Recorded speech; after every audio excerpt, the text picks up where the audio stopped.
സ്വാഗതം. നമ്മൾ ഇന്ന് ഈ കമ്പ്യൂട്ടറുകളുണ്ടല്ലോ, അവ എങ്ങനെയാണ് നിർദ്ദേശങ്ങൾ ഇങ്ങനെ ഒന്നൊന്നായി ചെയ്യുന്നത്, പിന്നെ അപ്രതീക്ഷിതമായി വല്ലതും സംഭവിച്ചാൽ എന്തു ചെയ്യും എന്നൊക്കെ ഒന്ന് വിശദമായി നോക്കാൻ പോവുകയാണ്. നിങ്ങളുടെ കയ്യിലുള്ള ഈ വിവരങ്ങൾ വെച്ചാണ് നമ്മൾ സംസാരിക്കുന്നത്. ഇപ്പോൾ ഒരു ഉദാഹരണം പറയാം. നമ്മൾ സാധാരണ code എഴുതുമല്ലോ, int x = 10, y = 5, z, എന്നിട്ട് z = x+y.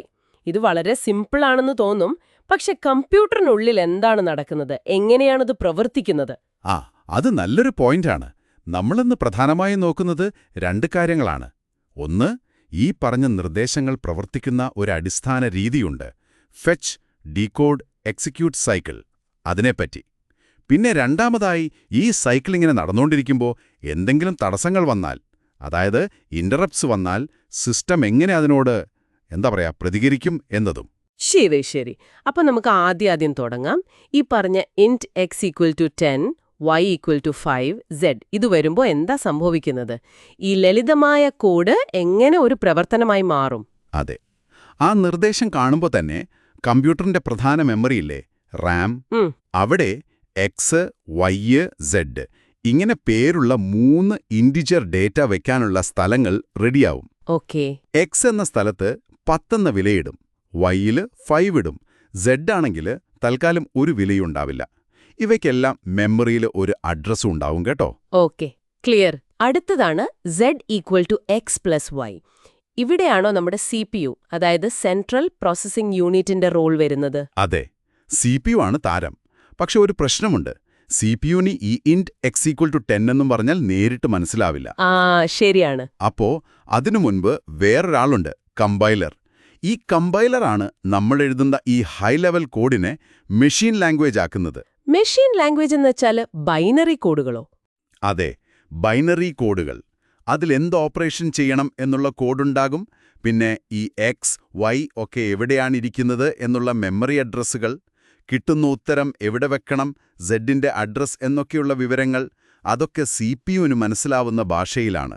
അപ്പോ ഈ ഒരൊറ്റ വരി z = x+y എന്നതിന് ഒന്നിൽ കൂടുതൽ മെഷീൻ ഇൻസ്ട്രക്ഷൻസ് കാണുമോ? ഉണ്ടാവാം, തീർച്ചയായും. സാധാരണ അങ്ങനെയാണ്. കാരണം ആദ്യം എക്സിന്റെ വില മെമ്മറിയിൽ നിന്ന് CPU-ന്റെ ഉള്ളിലുള്ള ഒരു താൽക്കാലിക സ്ഥലത്തേക്ക്, അതായത് രജിസ്റ്ററിലേക്ക് കൊണ്ടുവരണം. അതുപോലെ വൈയുടെ വിലയും. എന്നിട്ട് വേണം കൂട്ടാൻ. കൂട്ടുന്നതാരാ? ALU, arithmetic logic unit. Okay, ALU. ഈ ALU ഉപയോഗിച്ച് കൂട്ടി കിട്ടുന്ന ഉത്തരം ചിലപ്പോൾ വേറൊരു രജിസ്റ്ററിൽ വയ്ക്കും. എന്നിട്ട് അതിനെ സെഡിന്റെ മെമ്മറി ലൊക്കേഷനിലേക്ക് മാറ്റുകയുള്ളൂ. അപ്പോൾ പല സ്റ്റെപ്പുകളുണ്ട്. ഈ ഓരോ സ്റ്റെപ്പും, അതായത് നിർദ്ദേശമെടുക്കുക, മനസ്സിലാക്കുക, പ്രവർത്തിപ്പിക്കുക, ഇതിനെ മൊത്തത്തിലാണോ നമ്മൾ ഫെച്ച്, ഡീകോഡ്, എക്സിക്യൂട്ട് സൈക്കിൾ എന്ന് പറയുന്നത്? Instruction cycle? അതെ, അതുതന്നെ. അതാണ് കമ്പ്യൂട്ടറിന്റെ അടിസ്ഥാന പ്രവർത്തനം. പ്രധാനമായി 4 ഘട്ടങ്ങൾ. ഇത് നടക്കാൻ CPU-വിന് കുറച്ച് സഹായികളുണ്ട്. പ്രോഗ്രാം കൗണ്ടർ, അല്ലെങ്കിൽ PC, അടുത്ത ഇൻസ്ട്രക്ഷൻ എവിടെയാണെന്ന് ഓർമ്മ വയ്ക്കും. ഇൻസ്ട്രക്ഷൻ രജിസ്റ്റർ, അല്ലെങ്കിൽ IR, ഇപ്പോഴത്തെ ഇൻസ്ട്രക്ഷൻ പിടിച്ചുവയ്ക്കും. അപ്പോൾ സൈക്കിൾ ഇങ്ങനെയാണ്. 1. ഫെച്ചിങ്. PC നോക്കി മെമ്മറിയിൽ നിന്ന് അടുത്ത ഇൻസ്ട്രക്ഷൻ എടുത്ത് IR-ൽ വയ്ക്കുന്നു. 2. ഡീകോഡിംഗ്. IR-ലെ ഇൻസ്ട്രക്ഷൻ എന്താണെന്ന് CPU മനസ്സിലാക്കുന്നു. കൂട്ടാനാണോ, കുറയ്ക്കാനാണോ, ഡാറ്റ മാറ്റാനാണോ എന്നൊക്കെ. എന്ത് ഡാറ്റ വേണം, എവിടെയാണ് ഡാറ്റ എന്നും നോക്കും. 3. റീഡ് ഓപ്പറാൻഡ്സ്. ആവശ്യമുള്ള ഡാറ്റ ഓപ്പറാൻഡുകൾ മെമ്മറിയിൽ നിന്നോ രജിസ്റ്ററിൽ നിന്നോ എടുക്കുന്നു. 4. എക്സിക്യൂഷൻ. ഇൻസ്ട്രക്ഷൻ പ്രവർത്തിപ്പിക്കുന്നു. ALU ഇവിടെയാണ് ആക്റ്റീവ് ആകുന്നത്. ഫലം ഒരു രജിസ്റ്ററിലോ മെമ്മറിയിലോ എഴുതും. എന്നിട്ട് PC അടുത്ത ഇൻസ്ട്രക്ഷനിലേക്ക് പോയിന്റ് ചെയ്യും. ഈ സൈക്കിൾ ഇങ്ങനെ തുടരും. കൊള്ളാം. വളരെ ചിട്ടയായിട്ട് കാര്യങ്ങൾ പോകുന്നു. പക്ഷേ എപ്പോഴും ഇങ്ങനെ നേർരേഖയിൽ പോകുമോ? ഇപ്പോൾ പ്രോഗ്രാമിൽ ഒരു പിശക് വന്നു, 0 കൊണ്ട് ഹരിക്കാൻ നോക്കി എന്ന് കരുതുക. അല്ലെങ്കിൽ നമ്മൾ കീബോർഡിൽ ഒരു കീ അമർത്തി. അപ്പോൾ എന്ത് സംഭവിക്കും? ഈ സൈക്കിൾ അവിടെ നിൽക്കുവോ? വളരെ പ്രസക്തമായ ചോദ്യം. അവിടെയാണ് ഇന്ററപ്റ്റ്സിന്റെ വരവ്. പേര് സൂചിപ്പിക്കുന്നത് പോലെ തന്നെ ഇന്ററപ്റ്റ് എന്ന് വെച്ചാൽ ഒരു തടസ്സം. കമ്പ്യൂട്ടറിന്റെ കാര്യത്തിൽ CPU നിലവിലുള്ള ഇൻസ്ട്രക്ഷൻ പൂർത്തിയാക്കിയ ശേഷം അടുത്തതിലേക്ക് പോകുന്നതിന് തൊട്ടുമുൻപ് ഒന്ന് നോക്കും, വല്ല ഇന്ററപ്റ്റ് സിഗ്നലും വന്നിട്ടുണ്ടോ എന്ന്. ഓക്കെ. ഉണ്ടെങ്കിൽ സാധാരണ ഈ ഫെച്ച് ഡീകോഡ് എക്സിക്യൂട്ട് പരിപാടി തൽക്കാലം ഒന്ന് നിർത്തിവെക്കും. എന്നിട്ട് ആ ഇന്ററപ്റ്റ് എന്താണോ അതിന് ശ്രദ്ധ കൊടുക്കും. ഇത് രസമുണ്ട്. അപ്പോ എങ്ങനെയൊക്കെയാണ് ഈ ഇന്ററപ്റ്റ്സ് വരുന്നത്? എന്തൊക്കെയാണ് കാരണങ്ങൾ? പല കാരണങ്ങളുണ്ട്. ഉദാഹരണത്തിന് പ്രോഗ്രാമിലെ തെറ്റുകൾ, നിങ്ങൾ പറഞ്ഞ പോലെ ഡിവിഷൻ ബൈ സീറോ, അല്ലെങ്കിൽ ഒരു കണക്കുകൂട്ടലിന്റെ ഉത്തരം ഭയങ്കര വലുതായി പോകുന്നത്, ഓവർഫ്ലോ, ടൈമർ. ഓപ്പറേറ്റിംഗ് സിസ്റ്റത്തിന് ചില കാര്യങ്ങൾ കൃത്യസമയത്ത് ചെയ്യാനുണ്ടാകും. അതിനുള്ള സിഗ്നലുകൾ. IO ഡിവൈസുകൾ.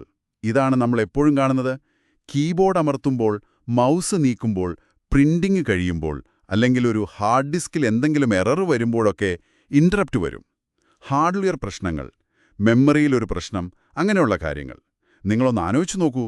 കമ്പ്യൂട്ടർ ഒരു വലിയ ഫയൽ കോപ്പി ചെയ്തുകൊണ്ടിരിക്കുമ്പോഴും നമ്മൾ മൗസ് ചലിപ്പിച്ചാൽ അത് സ്ക്രീനിൽ കാണുന്നുണ്ടല്ലോ. ശരിയാണ്. അത് ഈ ഇന്ററപ്റ്റ്സ് ഉള്ളതുകൊണ്ടാണ്. മൗസ് അനങ്ങുമ്പോൾ ഒരു ഇന്ററപ്റ്റ് വരുന്നു.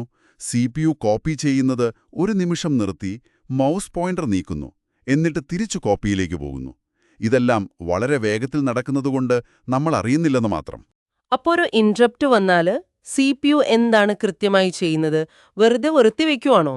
അല്ല, CPU ആദ്യം നോക്കും ഇത് എന്ത് തരം ഇന്ററപ്റ്റാണ്. ഓരോ തരം ഇന്ററപ്റ്റ് കൈകാര്യം ചെയ്യാനും പ്രത്യേകം കോഡുകൾ എഴുതിവെച്ചിട്ടുണ്ട്. അതിനെയാണ് ISR എന്നു പറയുന്നത്. Interrupt servicing routine. ISR. Okay. അപ്പോ CPU എന്തു ചെയ്യും? നിലവിൽ ചെയ്തുകൊണ്ടിരുന്ന പ്രോഗ്രാമിന്റെ ഇപ്പോഴത്തെ അവസ്ഥ, അതായത് രജിസ്റ്ററുകളിലെ വിലകൾ, അടുത്തതായി ചെയ്യേണ്ടിയിരുന്ന ഇൻസ്ട്രക്ഷന്റെ അഡ്രസ്സ്, PCയുടെ വില ഒക്കെ മെമ്മറിയിൽ എവിടെയെങ്കിലും സുരക്ഷിതമായിട്ട് മാറ്റിവെക്കും. എന്തിനങ്ങനെ മാറ്റിവെക്കുന്നത്? കാരണം ISR പ്രവർത്തിച്ചു കഴിഞ്ഞാൽ തിരിച്ച് പഴയ പണി തുടരണ്ടേ.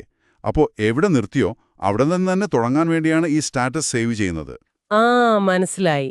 എന്നിട്ട് ആ ഇന്ററപ്റ്റിന് അനുയോജ്യമായ ISR ഏതാണോ അത് കണ്ടെത്തി പ്രവർത്തിപ്പിക്കും. കീബോർഡ് അമർത്തിയതാണെങ്കിൽ അതിനുള്ള ISR, ഹാർഡ്വെയർ എറർ ആണെങ്കിൽ അതിനുള്ള ISR. ആ ISR അതിന്റെ ജോലി. കീബോർഡിൽ നിന്ന് ഡേറ്റ വായിക്കുകയോ എറർ മെസ്സേജ് കാണിക്കുകയോ എന്തുമാവാം. അത് പൂർത്തിയാക്കും. അത് കഴിഞ്ഞാൽ CPU നേരത്തെ മാറ്റിവെച്ച പഴയ പ്രോഗ്രാമിന്റെ സ്റ്റാറ്റസ് ഇല്ലേ, അത് തിരിച്ചു ലോഡ് ചെയ്യും. എന്നിട്ട് നിർത്തിവെച്ച സ്ഥലത്തുനിന്ന് ആ പ്രോഗ്രാമിന്റെ പ്രവർത്തനം തുടരും. നമ്മൾ ഫോണിൽ സംസാരിച്ചുകൊണ്ടിരിക്കുമ്പോൾ കോൾ വെയിറ്റിംഗ് വന്നാൽ മറ്റേ കോൾ എടുത്തിട്ട് തിരിച്ച് ആദ്യത്തെ കോളിലേക്ക് വരുന്നത് പോലെ. ഓക്കെ. ഇത് വളരെ കാര്യക്ഷമമായ ഒരു സംവിധാനമാണല്ലോ. അതെ. പിന്നെ ഒരു കാര്യം കൂടിയുണ്ട്. ചിലപ്പോ വളരെ പ്രധാനപ്പെട്ട എന്തെങ്കിലും ചെയ്തുകൊണ്ടിരിക്കുമ്പോൾ CPUന് വേണമെങ്കിൽ ഈ ഇന്ററപ്റ്റ്സ് വരുന്നത് തൽക്കാലത്തേക്ക് അവഗണിക്കാൻ പറ്റും, ഡിസേബിൾ ചെയ്യാം. പക്ഷേ അത് സാധാരണഗതിയിൽ ഓപ്പറേറ്റിംഗ് സിസ്റ്റമൊക്കെയാണ് തീരുമാനിക്കുക. അപ്പോൾ നമ്മൾ ഇന്ന് സംസാരിച്ചത് വെച്ച് നോക്കുമ്പോൾ കമ്പ്യൂട്ടറുകൾ ഒരു ഭാഗത്ത് ഈ ഫെച്ച് ഡിക്കോഡ് എക്സിക്യൂട്ട് സൈക്കിൾ വെച്ച് ഭയങ്കര ചിട്ടയോടെ ഓർഡറുകൾ അനുസരിക്കുന്നു.